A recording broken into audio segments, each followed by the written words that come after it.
তুই পইরা পরীক্ষা দে, তুই না পইরা পরীক্ষা দিয়ে এ প্লাস পাইয়া এ প্লাস দিয়ে তুই করবিটা কি? ওই এ প্লাসটা দিয়ে হবে কি? কোনো লাভ নাই।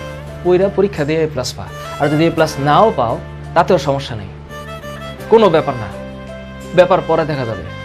স্যার বুয়েটে চান্স পাবো না, ইউনিভার্সিটিতে ঢাকা ইউনিভার্সিটিতে চান্স পাবো না, ভালো কথা, ঢাকা ইউনিভার্সিটিতে সবাই এমনিও চান্স পাবে না।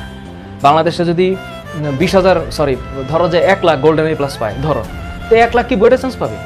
আর বুয়েটে চান্স না পেলে কি ওদের জীবন শেষ হয়ে যাবে?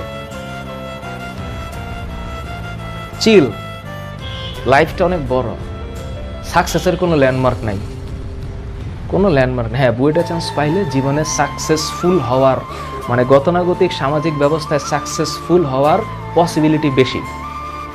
আমাদের সমাজ ব্যবস্থায় একটা ঢাকা ইউনিভার্সিটি স্টুডেন্ট যে একটা পার্টে থাকে আর একটা ন্যাশনাল ইউনিভার্সিটি স্টুডেন্ট সেই পার্টে থাকতে পারে না, কারণ সমাজে তাকে ডিভাইড করে দিয়েছে। এটা একটু খুব ভালো, এটা একটু খুব খারাপ। কিন্তু কে জানে ন্যাশনাল ইউনিভার্সিটির ওই ছেলে ঢাকা ইউনিভার্সিটির থেকে বহু গুণে ফাটাই দিতে পারে মারাত্মকভাবে। কোথায় গিয়া কি হয়ে যাবে ঢাকা ইউনিভার্সিটি স্টুডেন্ট টেরও পাইতে না পারে।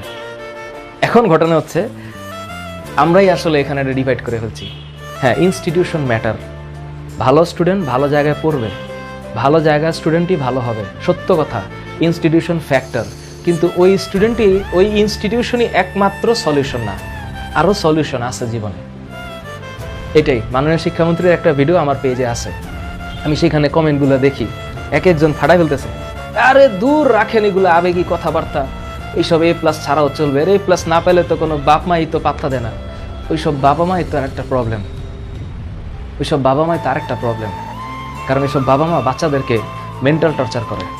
আমি জানি, আমার জীবনে আছে, নিজেই প্রুফ আছে, কিন্তু এগুলো সমস্যা, ডেঞ্জারাস প্রবলেম।